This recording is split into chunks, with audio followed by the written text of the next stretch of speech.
to the Premier Podcast, where three lads discuss all things the English football pyramid. On today's episode, we'll have a look back on the Premier League action as Liverpool, Man City and Arsenal will win. The race for top four is hotting up as Spurs win late, as do Man United against fellow contenders Aston Villa. Review the key games from the EFL, including Southampton nearly, but not quite losing the Premier Pod Cup. It's back round to me for this week's trivia question, and we'll finish with Laura, who talks through Yeovil's 4-2 win away at Tunbridge Angels. I'm your host, Alex Murphy, and once again I'm joined by Tom Gallagher and Tom Lawrence. Laura, come to you first. So obviously Man City won, Haaland brace, Liverpool beat Burnley with Jota, Núñez and Diaz all scoring, and then Arsenal kicked us off on Super Sunday against West Ham. We spoke on the last pod about how that potentially looks a tricky fixture, but you rightly called out that Arsenal would need to win that to stay in the title race, and they more than won it. They absolutely thumped West Ham 6-0. Yeah, and I think when a team's 4-0 down at half-time, there's a significant role in that result comes from one team not quite being at it. So Arsenal may be a little bit lucky in that regard, but we said last week when they beat Liverpool that had to act as a catalyst for them to go on now and have a run of form like City do at the back end of every season if they're going to be in with a shout at the title this year. So going to West Ham and winning was something that they needed to do. Goals from all over the park, which is good to see. Two assists and a goal from Declan Rice, which I guess was probably written in the stars in hindsight. Both centre-backs grabbing a goal, Saka a brace. Really, really good afternoon for Arsenal. And that top three now have got 5 points between third and fourth, probably the most it's been this season, or certainly the most in a long time. And I think it's probably now that three-horse race, and then another three-horse race for fourth between Tottenham, Villa and Man United. So a couple of mini leagues there. And on the flip side of that, I was listening to TalkSport today and there was lots of disgruntled West Ham fans calling for David Moyes' head. So it just shows, I think they were saying they can't win a game without Paquetá. I think they've not won in 7 or something like that. But the league table suggests slightly differently. So just shows again the the lack of time you get in football management to keep fans appeased. So great afternoon for Arsenal, and obviously one to forget for the Hammers. Tomo, interesting point. We spoke about Crystal Palace before and their fans potentially not being as disheartened about their position in the table, but more about their style of football. Do you think there's a case of that with West Ham where they completely understand they've won a European trophy, they're still fighting in the Europa League? I mean, their league position, they probably couldn't ask to be much higher in the Prem, but just don't like the style of play under David Moyes? Yeah, but I've always had the opinion that Moyes he's quite, yes, he is pragmatic, but I wouldn't call him as pragmatic as the likes of Roy Hodgson or Sean Dyche. He can get a result, especially in Europe over the last couple of years. I don't really understand, to be honest, too much about the qualms over his position. What I found interesting today on social media actually was the debate over whether fans who go to the game should or shouldn't be allowed to leave early, which I found quite interesting because my opinion is if you've got a ticket to the game, you're well within your rights to do whatever the fuck you like with it. Whether you go to the game, you're 3-0 up or 3-0 down, after 10 minutes, and you walk out because you want to beat the traffic or because you want to just go and have a pint, then each to their own. I think the criticism basically comes from people who are a little bit jealous that they're not at the game, maybe. But when you look at that performance yesterday, it was probably West Ham's poorest performance in a long time. And they've had a couple of really bad ones. That if you think back to I think it was the Carabao Cup, they got absolutely battered, didn't they, by Liverpool, which was quite a bad one as well. So that's the thing with West Ham at the minute. They are where they are. They're quite inconsistent. And even the games that they were winning, like before Christmas, when they beat Man United, I think they beat Tottenham, they beat Arsenal, they were by far the worst team on the day and they just nicked the result.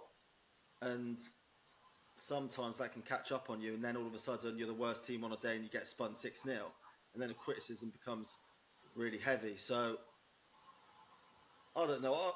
I think he's sort of on a hide into nothing because, like you say, he's in a good league position. They're doing really well in Europe. They won a European trophy last year. There's not really a lot more he could be doing. So it's a tough gig, really. the point that was coming through today on TalkSport from West Ham fans were that there's obviously a narrative that West Ham should be happy to be 8th, but they were sort of saying, look at the squad that we've got now: Bowen, Kudus, Paqueta, Phillips, Ward-Prowse. They've got like a bit more of an embarrassment of riches than West Ham teams of years gone by, maybe. And then they're looking at the likes of Villa, particularly this season, and thinking, why can't we make a step up towards that? And I know it's easy to say on the back of a 6-0 defeat, all the negativity comes out. And I think, to your point of fans leaving the game early, 4-0 down in a London derby, you can kind of accept it on that one.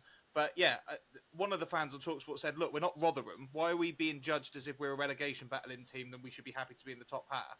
West Ham won a European Cup last season. I think what they're saying is we want to push on now. We don't want to be looking over our shoulder and going the other way. And maybe they're just at a bit of a juxtaposition as to whether they're going to be a team looking over their shoulder or whether they're going to be one of the Villas. And maybe that's where the David Moyes question comes into it. Has he taken them as high as he possibly can? And do they need maybe a bit more of a progressive manager to come in?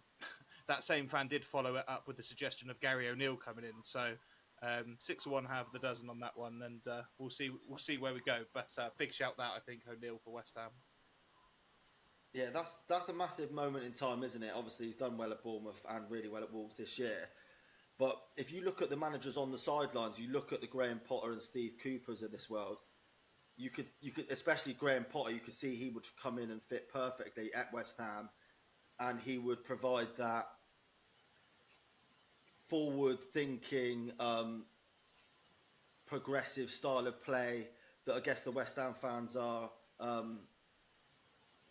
They want, obviously, over David Moyes. I think what the crux of it is, basically, this is the ceiling. And like Laura's just pointed out, if this is the ceiling with David Moyes, why wait and give him a 2-year contract when you could potentially get another manager and go even higher?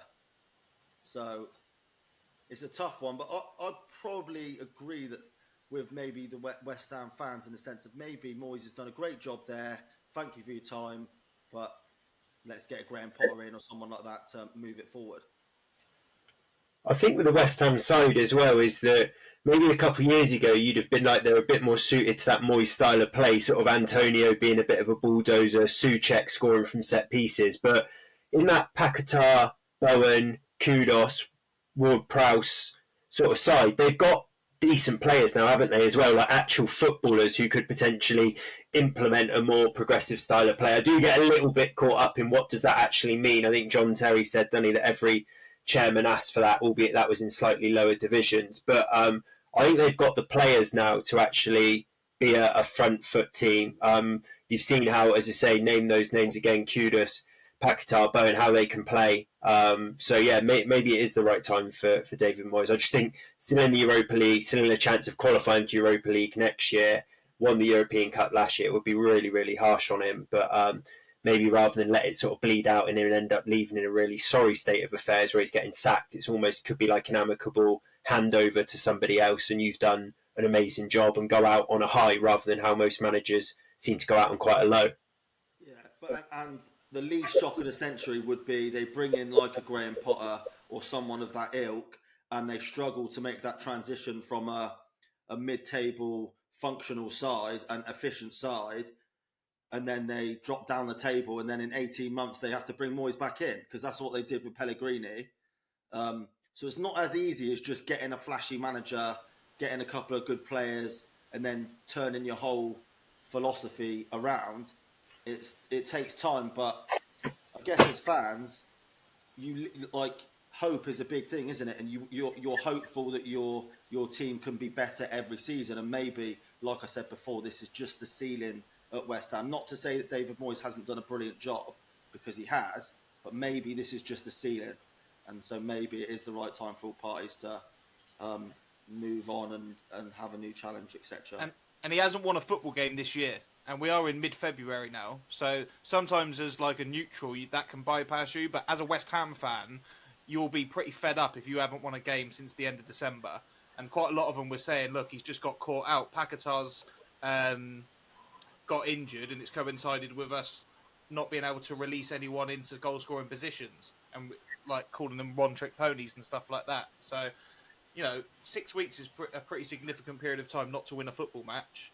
Having said that, the 2 games before that, West Ham beat Arsenal and Man United. So there's the fickleness of football. Yeah, it is indeed. I know there was obviously a loss to Bristol City in that as well, lower league opposition in the Cup, which they went out with a whimper. So, yeah, that's such an odd one. It's like a couple of results time, and West Ham, you're like, right, you're in 6th place. There's literally not much more you can do to potentially in a couple of weeks' time them saying, look, that's enough now. Moyes, and we're going to look elsewhere. So just touched on the sort of big top 3 sides there, guys, but the race for top 4's hotting up. So Tottenham left it really late to when Brennan Johnson scored, I think in the 96th minute. Sonny back from Asia Cup duties, gets played in down the left-hand side, whips a ball in, and Brennan Johnson steers it home. And that sort of puts them into pole position in 4th place. And then Super Sunday, Tomo, Man United win 2-1 at Villa. So just from a Man United perspective, maybe not a great performance, but a huge result for United. Yeah, you took the words right out of my mouth there. I was going to say it might not have been the best performance, but a massive result. I thought we got away with one a little bit. Villa had their chances, they had their openings, and they just couldn't finish the dinner.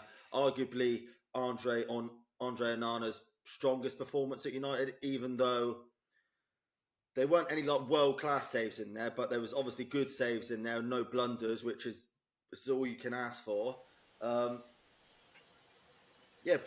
got away with the result there. So you bring on Scott McTominay for Marcus Rashford after, 65, 70 minutes. And sort of on the face of it, it looks like a defensive substitution, but we all know Scott McTominay's got a goal in him. He scored, I think he's our top scorer now with 7 goals this season. And his goals have resulted in Man United winning 12 points. So he's always coming up clutch in those big moments. And a shout out to Diogo Dalot. Obviously, we spoke a lot about him with Statman Dave the other day. And to be fair, rightly so, Dalot does come in for a bit of criticism because he does get a little bit lazy sometimes with his defending. But you cannot question his quality on a cross. And that was an unbelievable cross. And Scott McTominay, all he needed to do was just come in, time it perfectly, and obviously keeper had no chance. Another good performance from Rasmus Højlund, 5 in 5 now for him, which I think makes him the 2nd youngest ever Premier League player to score in 5 consecutive games. Because sometimes you forget how young he is, because he's that United's number 9 and he's got that responsibility on his shoulders. He almost carries himself as like a 23, 24-year-old, and he's only 20. So, look, not the best of performances, but at the end of the day, when you go away to these big teams, and Villa, you have to class them as a big team this season, especially because they're in the Champions League, or they were in the Champions League spaces. I think they're 5th now. It's just to get a result, and it's a good result, and you move on, and that's 3 wins in a row for United. So, happy days. For me, you've hit the nail on the head there with mentioning Onana and Højlund, because when you simplify football, one of the most important things is to be good in both penalty areas. And there's been too many times this season where you haven't been able to put the ball in the back of the net, and it's been far too easy to score against you with horrific goalkeeping mistakes. And give him his due. We've given him his stick when he's deserved it, which is a lot this season. Onana did make some big saves yesterday, particularly one from Ollie Watkins at the front post. And Højlund just looks like he's going to score every game now. He's got a little bit more of an aura about him that looks like he's going to stick the ball in the back of the net. And what that does, a bit like what we said about Martinez, makes the defenders and the defensive unit more confident around him when he plays. It will make the wingers and everyone around him, Bruno Fernandes coming onto things and creating stuff, more confident that they're going to score goals. And that will pay dividends for Man United. And look, I think, Murph, we talked about 3 games ago, you were a little bit worried about the run of form or the run of fixtures that was to come. Wolves, West Ham and Villa, 9 from 9. Not bad. Yeah. No, I predicted 0 points from that, and that wasn't being that pessimistic. Or I said we wouldn't win any of them. I didn't see us going to Molineux and winning because we don't win away from home. We've not won at a top 9 side under Ten Hag away from home. So Villa Park, I thought absolutely nothing. And our home form's not been that great either. So I thought West Ham might be a sticky one when they had beaten us at home recently as well over the Christmas period. So credit where it's due, 9 from 9. we've now got to back that up with Fulham and Luton games, the sort of games where we might have slipped up, like where we've had the Bournemouth result and that sort of thing this year, the Palace result, the Brighton result. We need to make sure that we back that up now before going into the Manchester derby. But can't say fairer than that. And doing it without Lissandro Martinez yesterday was a massive plus. And Luke Shaw going off at half time when Lindelof came on at left back, I was really, really worried. And I thought Leon Bailey was going to win in that game. And actually, Laura, I want to speak a bit about Villa, not to concentrate on United here, because Leon Bailey was brought off for Tielemans when they equalised and kind of looked to me like Unai Emery had almost thought to himself, if we do get a draw here, we keep Man United at arm's length in this top 4, top 5 race. And it obviously didn't pay off for him in the end. And that's now lost against Newcastle at home, lost against Chelsea in the Cup at home, lost against Man United at home. It's been confirmed today that Boubacar Kamara's got a knee injury, ligament injury, that's going to keep him out for the rest of the season. Tyrone Mings is already obviously out for the rest of the season. Ezri Konsa has picked up an injury. Looks like he's going to be out long term. Do you think they're just hitting a bit of a rut at the wrong time and maybe with a sort of top 4 race in flight at the minute, then it'd be worrying for them? Yeah, they're going to run out of steam, aren't they, in terms of keeping up pace for top 4, that's for sure. Can they still get 5th? I think is probably the bigger one now. I would fancy both Spurs and Man United to have far more chance now of getting 4th, even though Villa are still a little way ahead of United. But probably just experience and I've said this so many times this season with Villa, it just feels like they don't quite believe they're a top 4 club. And I know it was Man United yesterday, but quite often this season they've dropped points in the stupid games, like your Sheffield Uniteds, like your Bournemouths, like your Forests. So when you do that, it cancels out City and Arsenal. You might as well lose to City and Arsenal and beat Bournemouth and Forest. Do you know what I mean? And it's just that belief in the bigger, in the games where they're expected to win, that yes, we are going to get the 3 points and continue to build. And it just feels like they get a bit of vertigo. And then you mix that in with the injuries and the suspensions and stuff, and a little bit of bad luck here and there, and maybe poor decision making from Unai Emery yesterday in a big game. And it just culminates in just sliding down the table a little bit. I mean, look, Villa lying in 5th place in the table is no disgrace, is it? But having the start of the season that they did to now be staring back down the barrel of not getting top 4, that would be desperately disappointing. But also something to build on and maybe go again next season. But one more thing I just wanted to mention on Man United. I think Kobe Mainoo is a brilliant player. I mean, I was watching him yesterday, and I know he's a central midfielder. He's not one of the 10s or anything like that. But sometimes the way that he moves with the ball is a little bit like Foden. The way he looks after it and just pops it through players' legs. He did it for the goal that he scored against Wolves. He did it again to someone against Villa yesterday, and he just looks like a 28-year-old centre midfielder playing with that kind of confidence and aura about him in a however old he is year-old body. So there's no coincidence that him coming into the team has coincided with that 9 points from 9 as well. So Onana, Kobe Mainoo, Højlund, even Harry Maguire playing well as well. A good spine to the team that's helped you in this little vein of form since Christmas, really. I don't think you've lost a game this year. No, good signs. And actually, Statman Dave said that he was hoping that Kobe Mainoo would spend his summer on the beach, and I had a couple of listeners who've reached out to me and said that sums selfish Man United fans up, and that he should very much be going to represent England in the summer. So if there's non-Man United fans starting to talk about that over your likes of your Longstaff, Smileys, Curtis Jones, all these other players that are in the mix for it, then he's definitely doing something right. So good for him. Boys, so just to look ahead to some midweek action that's starting to come back up, and obviously this is something else with Villa that they have to contend with as well. The European football starting to pick back up, and they're going to be looking at that Europa Conference League. But this week we have got the Champs League back. Not the best draw in the world, Tomo, for last 16, but Man City have got Copenhagen, which should probably, if they destroy Copenhagen, show how poorly Man United performed in the group stage, with Copenhagen going through ahead of them. But also, we have got other European interests from an England point of view. Harry Kane's Bayern Munich back in action against Lazio, and Jude Bellingham's Real Madrid against Leipzig. So not the best draw, but a few ties to keep an eye on. Yeah, it's always interesting at this stage of the competition, I think, because it's where the likes of your Real Madrid start coming alive, really. And it was one of the big criticisms of the group stage, or the the group stages over the last couple of years, they've been quite predictable with all the teams that are going through. But yeah, you are right. The draw's pretty poor. The only interesting thing about that Man City Copenhagen game is the fact that Man United played Copenhagen. So you can kind of compare City's performance to United's. But we all know United were crap. And Copenhagen have almost reached their mountaintop now by qualifying for the last 16. So anything's a bonus for them now. So it is exciting times. I feel like this Champions League, I don't know what it is, whether it's the African Cup of Nations just happening, and obviously that final took place last night. There just doesn't seem to be any hype around the Champions League being back. I don't know whether that just happens every year and I'm just forgetting how things are, but just feel, or whether it's the draw that's poor. I don't know, but usually you get like one big tie, like a Real Madrid versus PSG or a Man City PSG or something like that, but it just doesn't seem to be that way this year. Laurie, with Kane and Bellingham obviously being abroad now and it being a Euros year as well, do you sort of have a vested interest in those guys potentially going and winning the Champions League?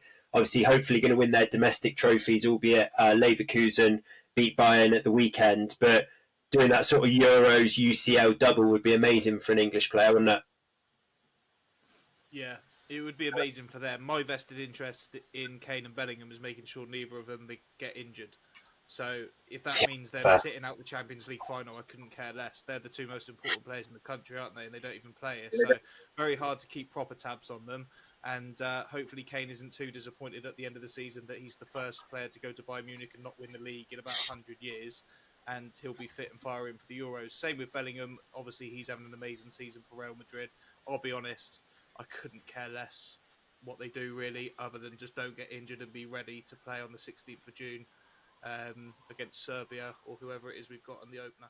Tommy, just before we move on to the EFL, you just touched on the AFCON, and we've not really covered any of it at all, other than some of the players who've obviously gone to the tournament from the Prem so far. But a bit of a nice story that's come out of it with Ivory Coast. So I think if I'm right in saying that they finished third in their group, got beat 4-0, looked like they were going to go out at one stage, so parted ways with their manager.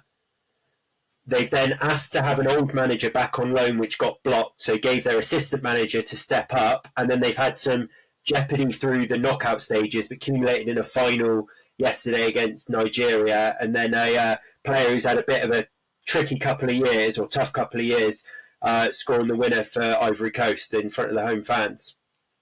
Yeah, and Sebastian Haller is obviously their big star, their big number 9, and he's for the first, I think, 3 or 4 games of the tournament, he was injured and just sort of working his way back to fitness. So they really struggled early on, but I think he started his first game was semi-final and he scored the goal that sent him through to the final.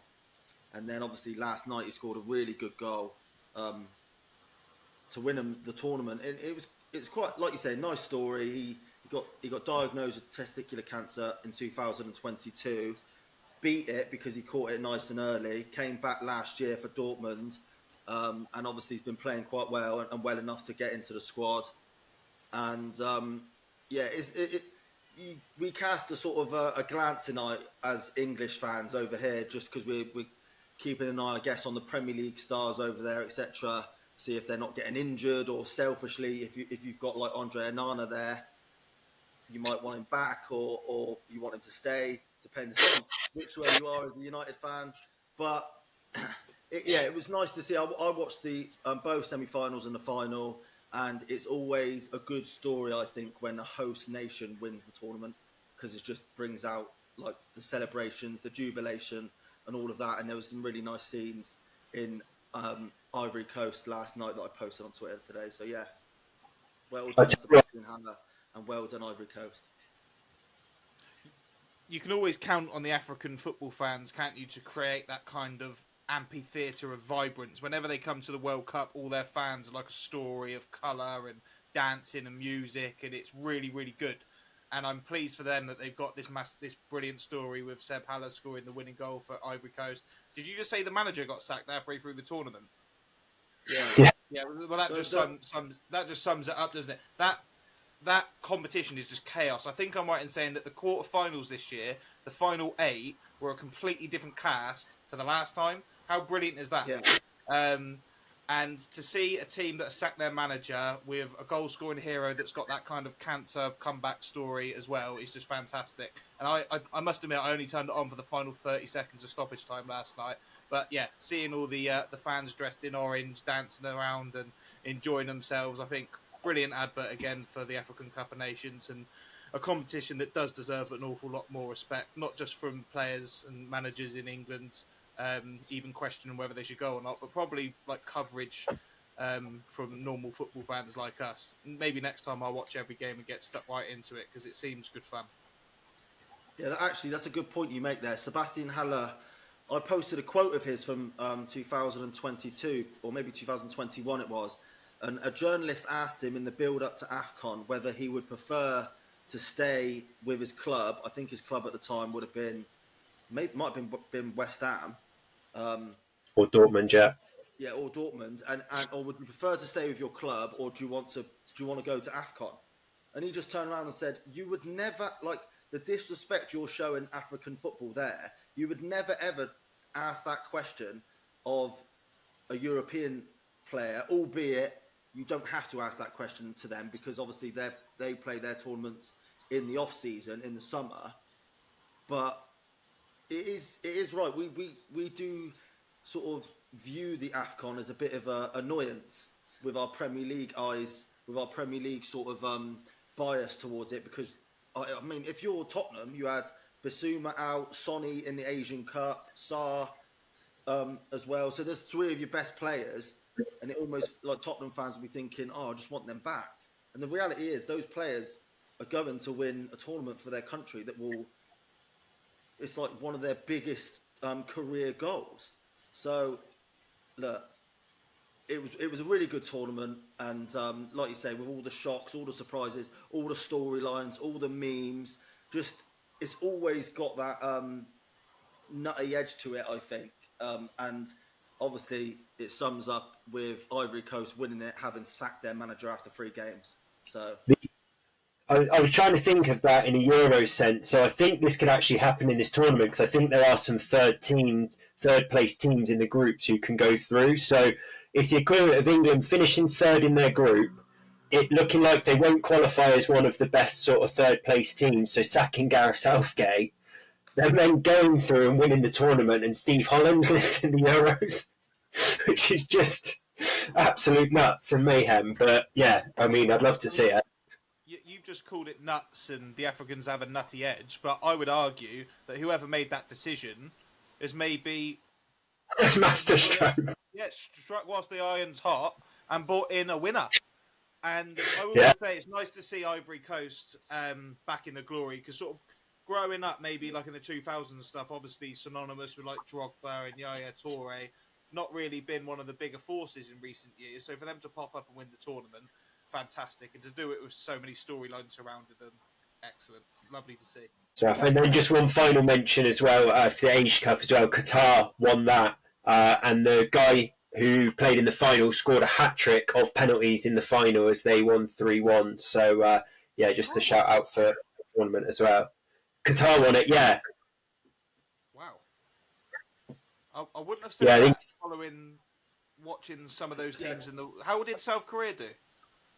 South Korea got knocked out by, I want to say, Jordan in the quarterfinals, or maybe even the semi-finals. But yeah, Qatar have gone back to back now. So they won it before the World Cup, and then they went to the World Cup. Well, they in their home country and absolutely stunk the place out. And now they've gone back to the Asian Cup, which it's hosted in Qatar again, and they've won it. So fair play to them. But to be fair, the Asian Cup is even further off my radar. I didn't watch a single minute of that. I was going to say, that just shows my ignorance again. I just think to myself, whoever's got Son should win that tournament. And yeah, they were the favourites. Well, there you go. But to be beat by Jordan, I couldn't tell you one Jordan player. Yeah.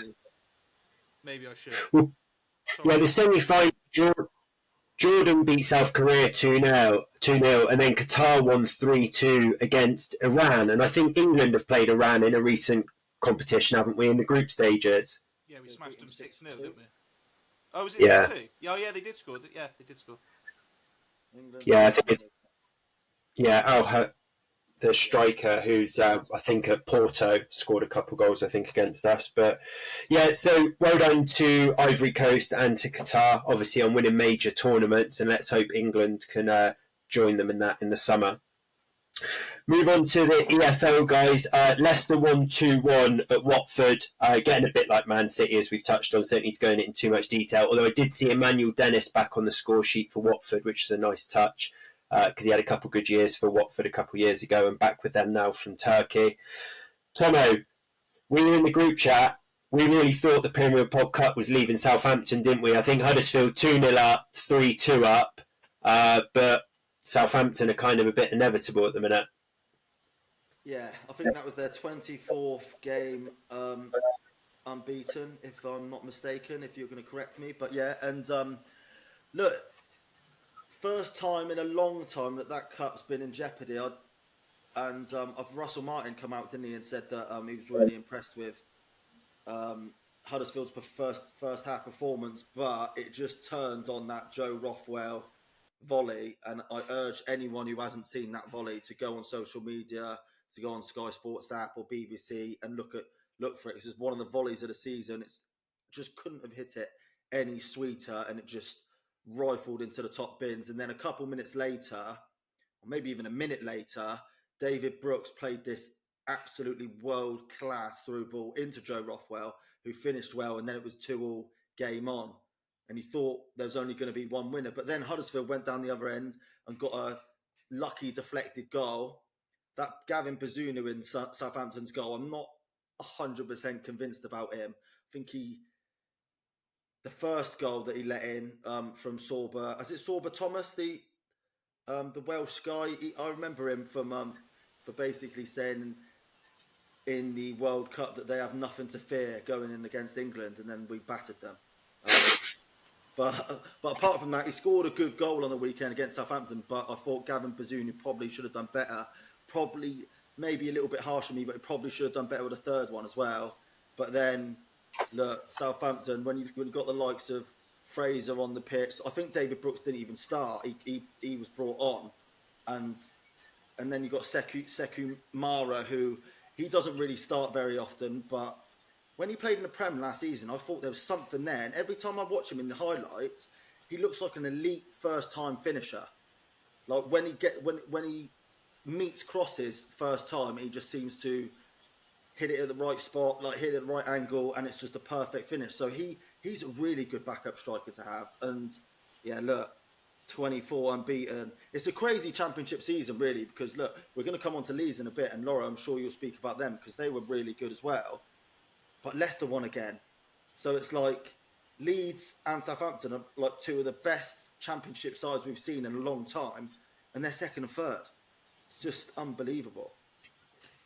Right, let's move on to Leeds. Leeds beat Rotherham 3-0. I think Bamford scored again and then a Somerville brace. But we've spoken the last couple pods about any other time Leeds' points per games having them well clear in the automatics. I heard Russell Martin speaking to very similar effect earlier on about Southampton. But Leeds just keep the kind of train going for them.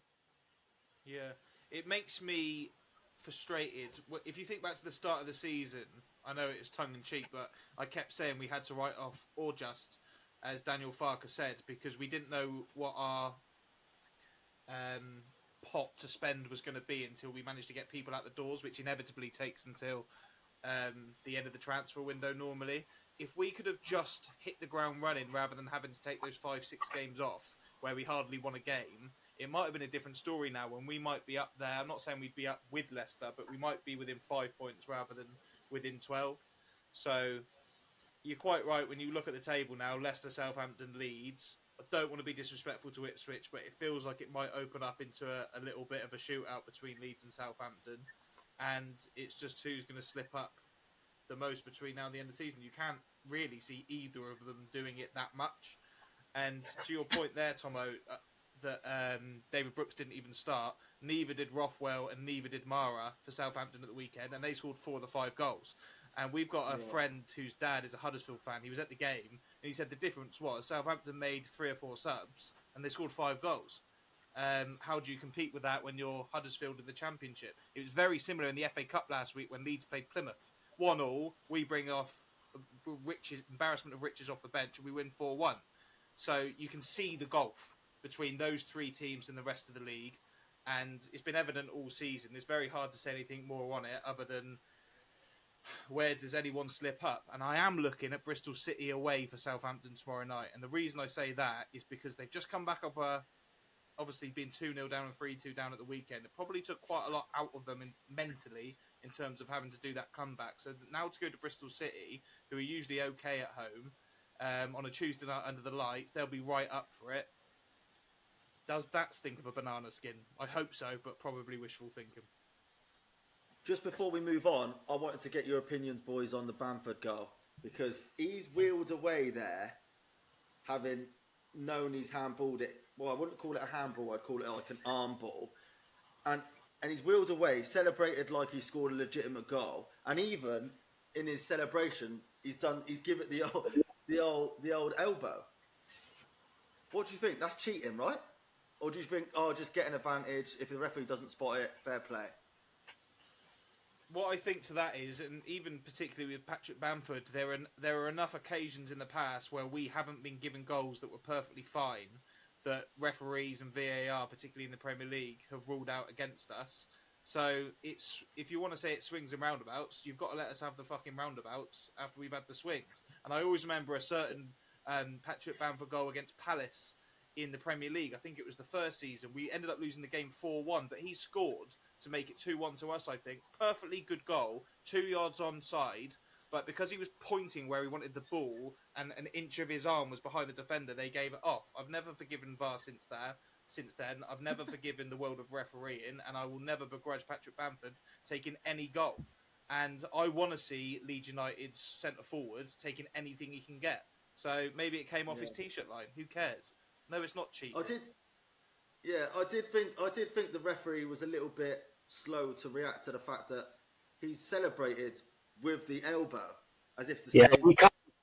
You can't go back and be like, oh, you've celebrated with your elbow, so you've handballed it. I think as a striker, you want to score goals any means necessary. You'd handball the ball over the line from 1 yard out every time if it meant a goal going in for you. And go on, Laurie.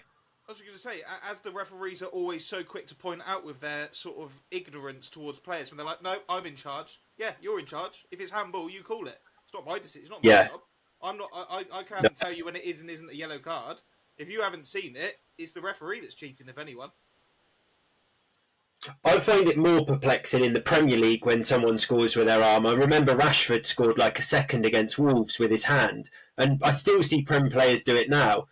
They run off and start celebrating, and you're like, you must know that that's on video. Like, if Bamford had done that in the Prem, he'd have been like, look, I've handballed it, I'm not going to get it. But they still wheel away. In the Championship, there'll be enough times if they've not got automated VAR where Bamford's been an inch onside and put it into an empty net and gets flagged offside, or the flag's up as he's bearing through on goal and he would have just scored, but he's pulled back. So rough with the smooth for Bamford. Take that every day of the week. And I think if you offered him one of them every game, he'd take it. He wouldn't say anything.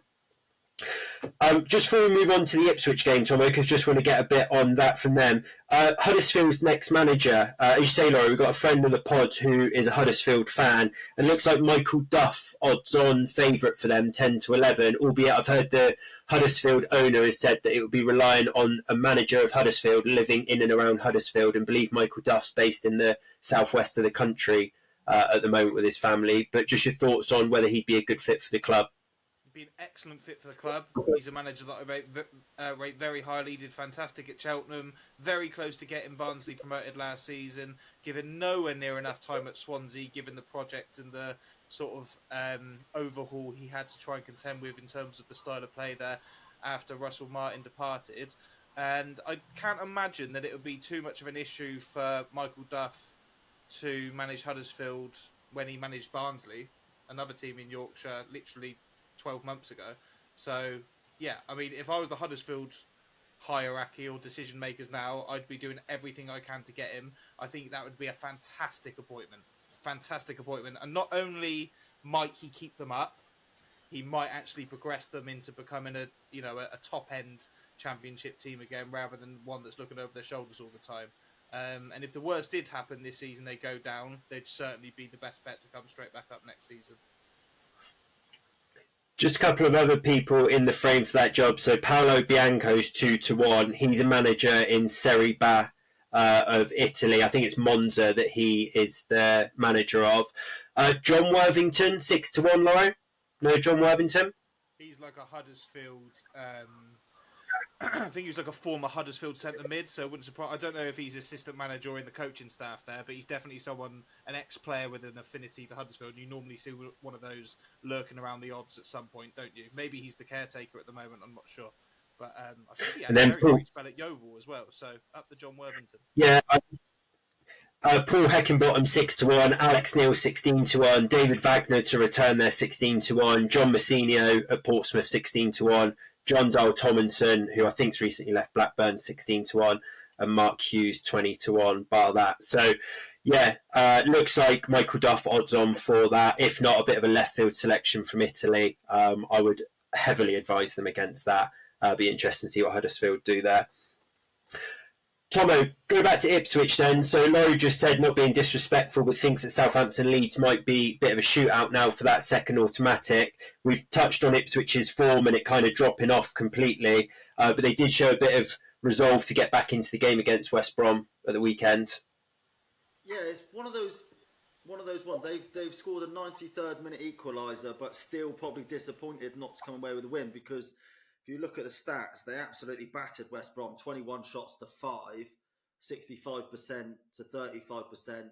They were a better team, but if you looked at a couple of the incidents where they just, similar to last week, where they just gift chances to the opposition and the opposition duly take it, and then you're making your life double hard when your defenders, you're playing out from the back and making those individual errors. So it's always going to be difficult. I wouldn't write off Ipswich just yet, because even though they have dropped off results wise, their performance, they're still dominating teams. They're just they're not quite getting over the line, not scoring the goals that they were earlier on in the season. So maybe they'll have to change that, obviously, in order to get some wins back under their belt. But yeah, look, they're chasing three very good teams, but I think Leicester are unassailable now.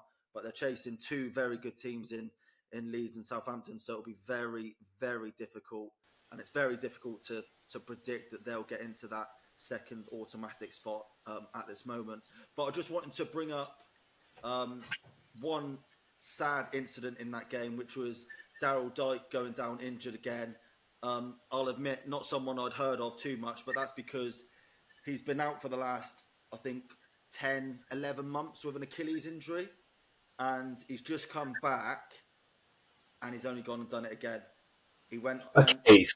He's done his Achilles, and he's going to be out for the rest of the season. And obviously, it's heartbreaking when that kind of thing happens. But when you watch the clip of it, you can tell it's a bad one. And then when he's getting... he's actually on the back of a golf buggy, and you can see he's crying his eyes out as he's leaving the pitch. It was gutting to see, really, because obviously these lads, they put everything into being a professional footballer, and we do sometimes give players stick for having bad injury records. And when it comes to an Achilles like this, it's obviously not a lifestyle thing that he's doing. It's just a freak accident that happened 10 months ago, and it's now reoccurred because it's probably weak. So yeah.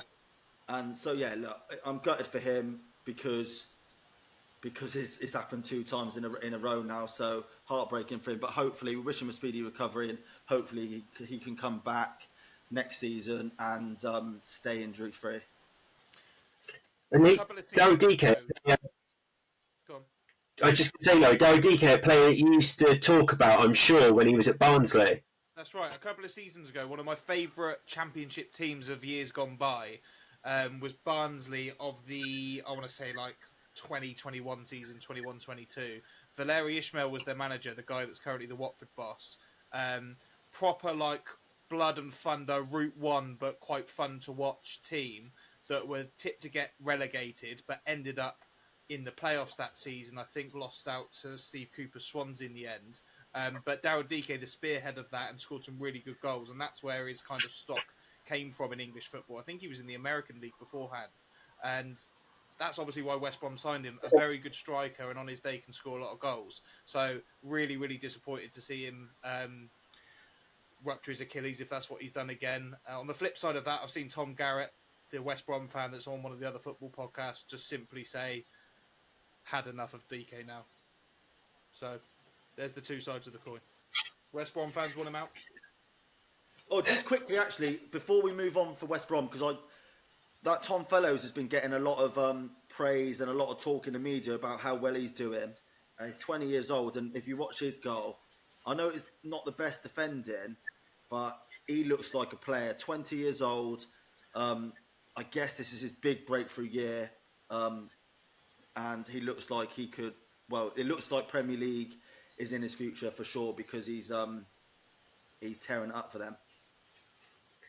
Yeah, I mean, it's definitely a breakthrough year because he scored no goals in 38 last year for Crawley. So West Brom have obviously seen something in that stint and thought, we'll bring him back to the club and start playing him. So fair play to him at 20 years old to pick up some form in a couple leagues higher. So midweek action, so Leicester home to Sheffield Wednesday. Southampton you've touched on at Bristol City, and Laura Leeds at Swansea. You won the reverse fixture 3-1. Joel Pirro, ex-Swansea player, Ruter and James scoring. They have been in bad form but did beat Hull at the weekend. Just your thoughts on that game? I just fancy Leeds to win every game at the moment, to be honest with you. I think we've got Joel Pirro sits on our bench, and he's Swansea's best player ever outside of the Premier League, probably. So that just sums it up. Luke Williams hadn't won a game at Swansea until the weekend, albeit I'm shocked to see him go to Hull and pick up the win. That's a very, very good 3 points for them.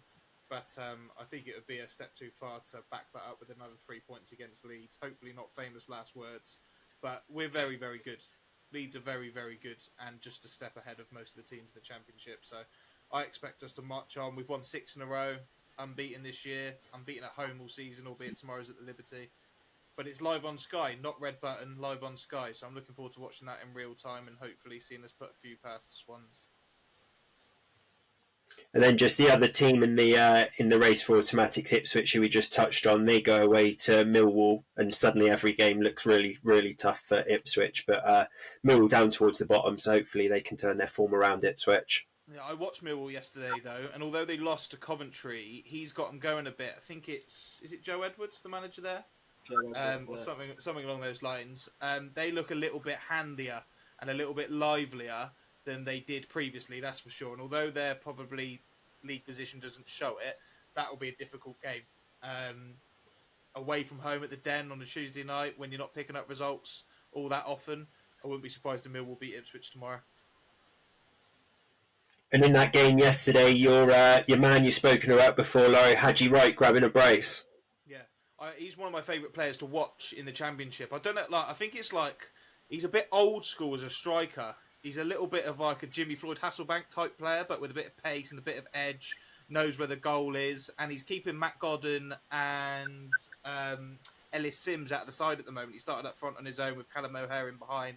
So, yeah, really good striker. But also I noticed in that game, Michael Obafemi started up front for Millwall. Didn't see that transfer happen, but he's a really good goal-scoring striker in the Championship. So, good sign in there, and another problem for Ipswich tomorrow. Definitely, and we'll be back on Thursday. We'll obviously look back at those games, and hopefully, as Laurie says, not famous last words for Leeds away at Swansea. Move on to League One, boys. Just quickly run through some of the results from there. So Portsmouth won at Carlisle to extend their gap at the top because Derby, Bolton and Stevenage were all held to draws, and Peterborough actually lost 5-2 versus Wickham. However, Barnsley did win late versus Leyton Orient 2-1 there. So it's all hotting up, specifically in the playoff places there for League One. There is a full mid-week fixture list in League One as well. One of the standout games is Exeter versus Derby. Derby is 6 points off top of Portsmouth, but got a game in hand. But Exeter are actually the form side. Gary Caldwell, I think they went from September to Boxing Day without winning a game, and now they're on a bit of a run, and they're the form side in the league, Exeter, and slowly climbing up through the table. A club obviously quite close to us guys geographically, and a ground that we've been to a few times to watch Yeovil with various different results, Lauro. But yeah, that looks like one of the standout fixtures from League One midweek. Just quickly, Murph, as well. Just a shout out for Cheltenham, who beat Cambridge.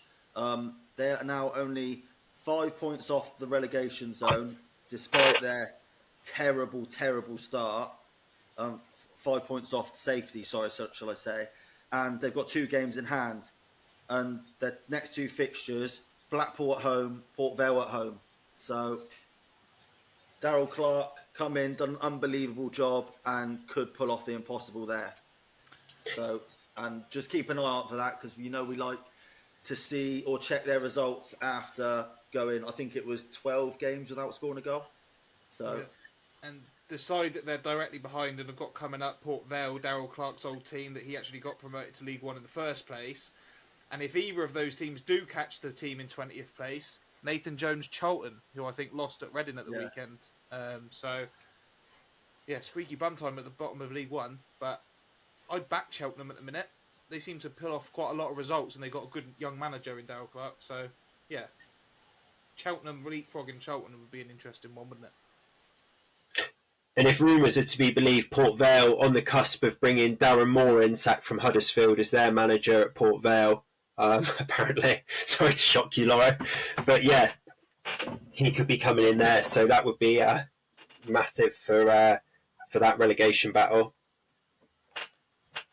League Two. I was just sorry. Interesting appointment that would be. Darren Moore, someone who I think has a reputation for being a really nice guy, but possibly not the best tactical knowledge of football. And Huddersfield fans, I don't think, were overly pleased with him. I don't think Sheffield Wednesday fans thought he was particularly good before they turned around that 4-0 deficit in the playoff semi-final last season, and suddenly he was the special one for them. But that would be an extremely interesting appointment, Darren Moore at Port Vale, because all of a sudden you're not at one of the best teams in the league or in the Championship. You're in a dogfight with a smallish side at the foot of League One, and that's one of those jobs where if you don't get it right there, where next? Yeah. You also see Robbie Williams went to a game the other day, and it was amid talk that he's about to take over the club. He's a big Valiant fan, isn't he, Robbie Williams? Yeah, he's a big fan, yes. So I don't know whether it was just speculation. I'll have to do a little bit of digging. But yeah, apparently there's some sort of consortium with him involved about potentially taking over the club. Right, let's move on to League Two, boys. So Stockport won 3-1 at Grimsby. Mansfield won 4-0 against Forest Green. Crewe won 1-0 versus Crawley. However, Wrexham lost at home to Bradford, which was a terrible result for them. But Harrogate and MK Dons did both win as well. Just looking ahead to some of the midweek fixtures, there's a tasty-looking game, Mansfield versus Harrogate. Harrogate are top of the form table, as we touched on in the previous pod, but obviously Mansfield back in those automatic positions. Stockport versus Crewe, which is first versus third.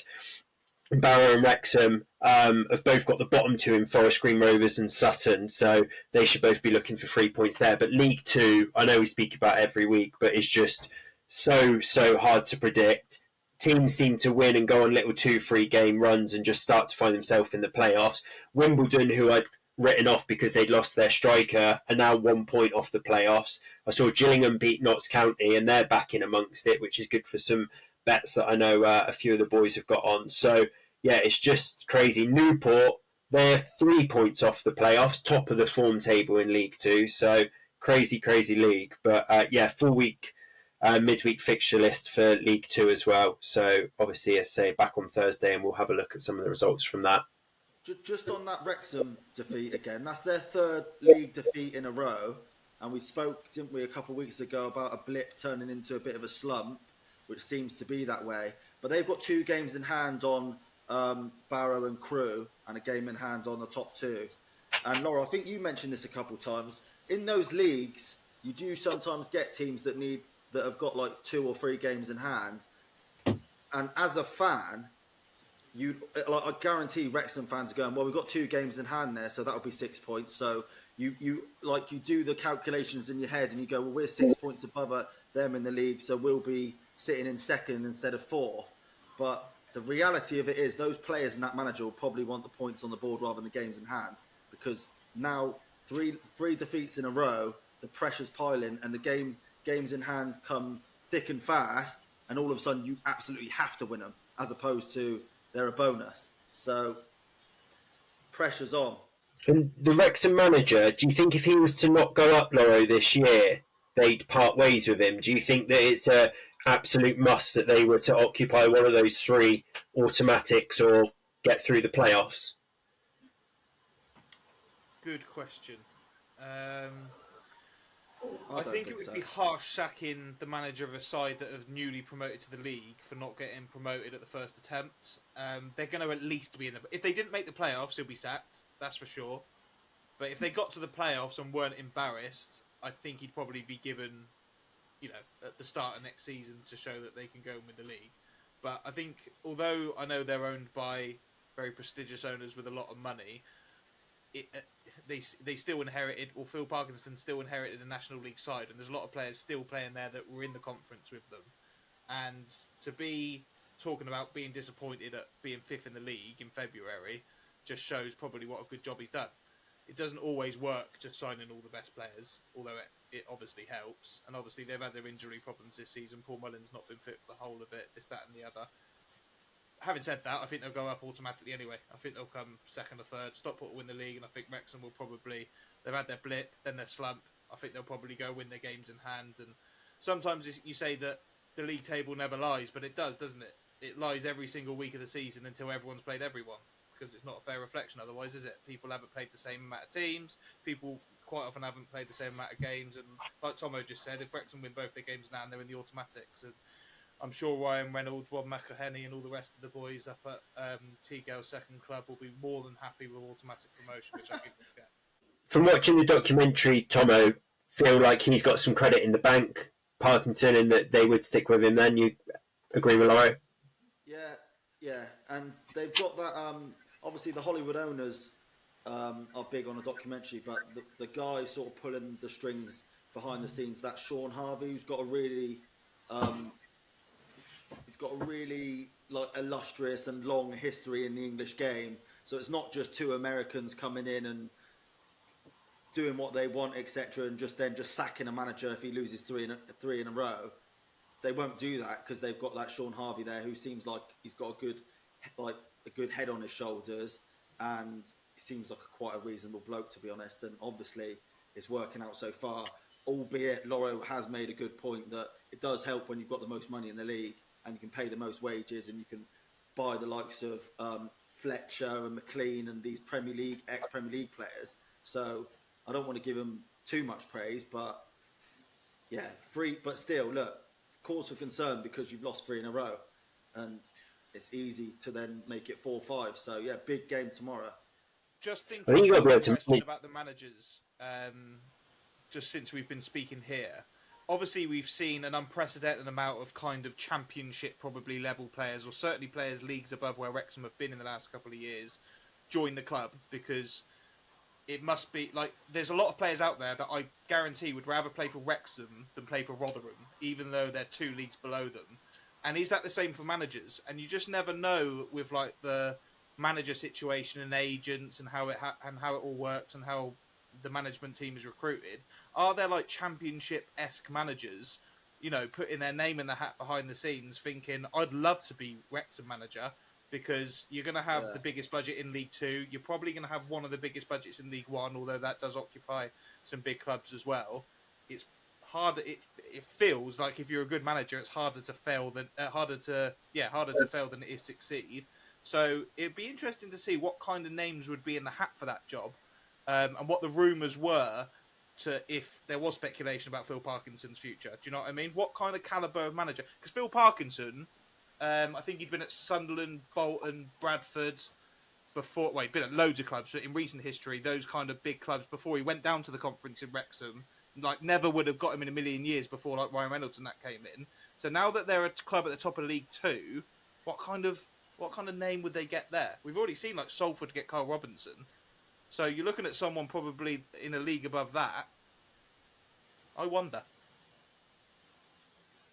Yeah, you're almost playing Football Manager in real life at Wrexham for a couple of years, aren't you, with your big budget and decent players, and maybe if they don't go up and Parkinson was to go, you'd be taking him on League Two, where you'd probably book his favourites and squad favourites to go up as champions. So I think a few would fancy that job. There's a few undesirable jobs we just spoke about, like Charlton at the moment, Port Vale at the moment. Wrexham certainly isn't one of them.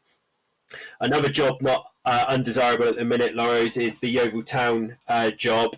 Back to winning ways against Tunbridge, away on a plastic pitch. Been a few concerns on that surface so far this season. Couple injuries still, but yeah, 4-2. Yeah, took our chances, which is obviously the name of the game and probably the reason that we'd drawn one and lost one recently, which isn't the end of the world when we've won most of the games this season. But yeah, we've been to Kent 3 times in 3 weeks, for St Albans, then for Maidstone, and now to Tonbridge Angels. We've lost one of them, we've drawn one of them, so it's nice to get 3 points under our belt. And the team in second in the National League South at the moment, Worthing, are absolutely flying. They just win every week. They score mountains of goals. Ollie Pearce, their striker, has scored 29 goals already this season in probably 30, 31 games. I think he's got 100 goals and 178 appearances for them. The only reason he's still at a semi-pro club is because he's one of those lads that have got like a really good job. So it doesn't pay for him to go and become a professional footballer in League Two, for instance, when he can get X amount of money a week at Worthing and have a really good salary at his job. So lucky for them, because they've got someone who looks like he's League Two quality. And unfortunately for them, they ran into Yeovil Town this season, who are probably the best club maybe to ever operate at National League South level. So having said that, the point was we're 10 points clear, but that 10 points feels very squeaky with them winning every week. So we needed to win that, and we've got Havant and Waterlooville on Saturday at home. Haven't lost at home all season, and they're in the relegation zone. So hopefully we can take another step closer to that title. But whilst Worthing keep winning, it keeps us honest and it keeps jeopardy in the matches. I wonder how much that fella who's sticking to his full-time job and obviously on a part-time wage at football, I wonder how much he's taking in there, like do you reckon it's like 400 or 500 quid a week? What, at Worthing? Yeah. Murph plays 3 levels below Yeovil, and there's players in his league that are on like, what's Brett Pittman on? 600. Yeah, like apparently 700 quid a week. So if you're on a really good salary in your normal job and you're taking home 700 quid a week, and you're the top scorer in the league by a mile, that's some life, isn't it? And to be fair, do you know what? If you're 28, 29, I think he's like 28 years old. So even if he left and went full time, he's probably only got maybe 3 or 4 years at his peak playing at League Two or the Conference, for instance. Does he want to lose his job for that? I don't know. Obviously, that's a decision he'll have to make. But I'll tell you one thing, I'd take him at Yeovil every day of the week. Also, if you're a player at that level, you'll normally have incentivisation, like most strikers, for a goal bonus. It won't correlate to what a Prem goal bonus is, but it's all relative, right? If they're giving him 100 quid a goal and he's scoring a hat-trick every week just to top up his 500-600 quid wages, then he'll be absolutely flying on his footy money and building a great career that he can carry on post his football as well. He's not going to be stuck in a rut where some footballers finish the game at 35 and don't know where to turn. So sounds to me like Ollie Pearce has got it pretty much sussed out. Yeah, fair play to him. Boys, we'll finish with trivia. So going to do something slightly different this week for my turn. So rather than ask a trivia question, I'm going to put a bit of a challenge out for you boys and the rest of the listeners. So it is Valentine's week, I think Valentine's Day on Wednesday. So basically, I want you to build a 5-a-side, and if you can, chuck a manager and a team name in of players associated with Valentine's Day. So to give an example, you could have Wagner Love, who used to play in Russia, up front. You might have Ian Hart at left back, that sort of thing. But 5-a-side team of players, a manager, and a team name. Any immediate shouts, boys? I thought you were going to give us 5 examples then. No, I won't take it from everyone. I'll leave it with you. Yeah, you'll have to leave that with us. That's all we got time for. We'll be back on Thursday. We'll run through the teams. We'll see what some of the listeners have come up with, but we'll also review all the midweek action across Europe and across the EFL. But pleasure as always, boys. Have a good one. 1, 2,